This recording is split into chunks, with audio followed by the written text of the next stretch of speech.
नमस्कार मित्रों। शस्त्र रावण कौन था? सीता जी ने उसका वध किस प्रकार किया? शस्त्र रावण दानशान रावण का बड़ा भाई था।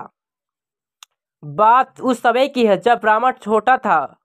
तब शस्त्र रावण अपने छोटे भाई रावण से हमेशा झगड़ा करता रहता था। इस बात से परेशान होकर रावण की माता देवी कैकसी, जो शस्त्र रावण की भी माता थी, उन्होंने शस्त्र रावण पर क्रोधित होकर उन्हें कहीं दूर जाने के लिए कहा। तब शस्त्र रावण ने अपनी माता की आज्ञा मानकर वहां से चले गए।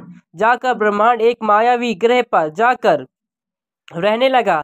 शस्त्र रावण बहुत ही शक्तिशाली था। जिस तरह दशानन रावण के 10 शीश था, उसी प्रकार सशस्त्र रावण के पास सशस्त्र रूप का था। वो बहुत शक्तिशाली था। उसे ब्रह्मा जी से वरदान था, उसे स्त्री अलावा कोई और नहीं मार सकता। जब रावण की मृत्यु हुई तब उसे इस बात की जानकारी होते ही शस्त्र रावण बहुत क्रोधित हुआ और अंतरिक्ष से ही बाणों की वर्षा में इतने सारे बाण की वर्षा कर सभी को बहुत आश्चर्य हुआ। तब प्रभु श्री राम जी ने विभीषण से पूछा, रावण की मृत्यु के पश्चात और युद्ध समाप्त होने के बाद अब ये कौन है जो युद्ध करना चाहता है? इस प्रश्न का उत्तर विभीषण के पास भी नहीं था। इस बात का पता देव ऋषि नारद मुनि से चलता है और नारद मुनि ने ये भी बताते हुए कहा, उसे इस संसार में स्त्री के सिवाय और कोई नहीं मार सकता।